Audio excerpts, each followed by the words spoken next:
Have you ever wondered why a relationship that started like a fairy tale suddenly turned into a psychological nightmare? It isn't a coincidence or a series of misunderstandings. It is a calculated, three-stage process designed to strip away your autonomy. From the overwhelming affection of the beginning to the coldness of the end, you aren't just losing a partner, you are experiencing a biological hijacking of your brain. Let's break down the engineering of this cycle. The cycle begins with idealization, specifically through love bombing, a manipulation technique where someone showers you with excessive affection and validation to gain your trust and dependency. Research from the Journal of Personality and Social Psychology shows this isn't love, it is a strategic social mimicry, the act of studying social cues to simulate empathy and intimacy. The manipulator mirrors your values and desires to create a false sense of a soulmate connection. By positioning themselves as your perfect match, they lower your defenses and create an intense emotional bond that makes you vulnerable to future manipulation. During this phase, your brain is flooded with dopamine and oxytocin, the neurochemicals responsible for pleasure, reward, and bonding. This creates a physiological high similar to a drug addiction.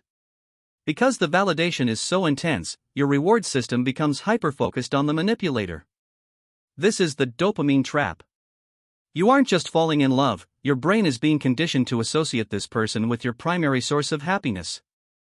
This chemical bond is what makes the subsequent shift in their behavior so devastating and difficult to leave. Once you are hooked, the manipulator moves into devaluation, the phase where the partner begins to criticize, belittle, and withdraw affection. You might notice subtle shifts, a compliment becomes a backhanded remark, or constant texting is replaced by sudden silence. This shift triggers a withdrawal effect in your brain.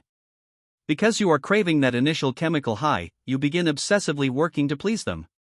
You might find yourself apologizing for things you didn't do, just to regain a glimpse of the person you thought they were during the idealization phase.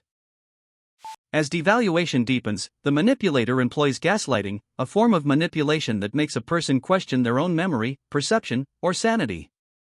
Neuroscientific research suggests this causes cognitive dissonance, the mental discomfort of holding two conflicting beliefs, such as they love me versus they are hurting me. This constant uncertainty keeps your amygdala, the brain's emotional alarm system, in a state of hyperarousal. Over time, this elevates cortisol levels, which can actually impair the prefrontal cortex, the area responsible for logical reasoning and decision-making, leading to cognitive erosion. If you're wondering how you, a smart, capable person, could fall for this, understand that this is not a personal failing. It is a biological response. Manipulators often possess high Machiavellianism, a personality trait characterized by the use of cunning and strategic manipulation for personal gain.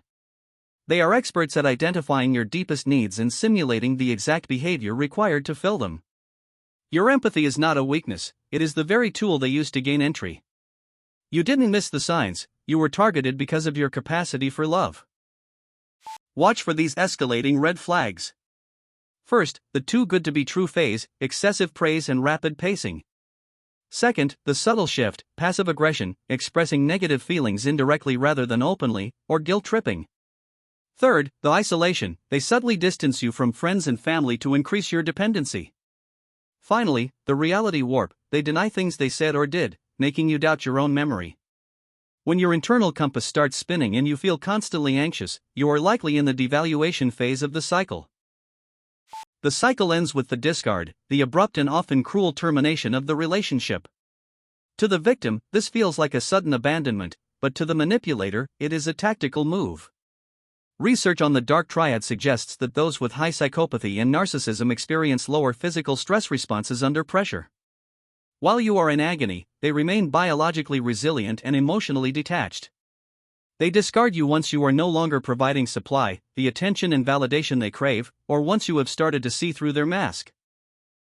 Be especially wary of covert narcissism, a form of narcissism where the person hides their grandiosity behind a mask of vulnerability or victimhood. Unlike the loud, arrogant type, the covert narcissist uses communal narcissism, gaining validation by appearing hypersensitive or morally superior. They may play the martyr to control your schedule or use self-deprecation as a fishing expedition for praise. Their manipulation is quieter, making the devaluation phase harder to identify because it is wrapped in a cloak of perceived fragility and faux empathy.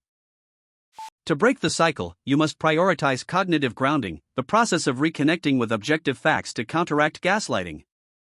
Start a private journal to document events exactly as they happen. This provides a factual record that prevents cognitive erosion. Researchers recommend the gray rock method, becoming as uninteresting and unresponsive as a gray rock to starve the manipulator of their emotional supply. By removing the emotional reaction they crave, you become a useless source of supply, which often encourages them to leave you alone and seek a new target. Recovery requires understanding that the magic you felt at the start was a biological hijack, not a soulmate connection. By recognizing the pattern of idealization, devaluation, and discard, you shift the narrative from "what is wrong with me" to "what was the strategy used against me." This shift in perspective is the first step in reclaiming your autonomy. Healing happens when you stop seeking closure from the person who broke you and instead find closure in the scientific understanding of their behavioral patterns. Understanding the engineering of this cycle is your greatest defense. Once you see the pattern, the mask can never truly fit again. You are not crazy, you were manipulated. Knowledge is your protection. Like if this opened your eyes to something you've been experiencing.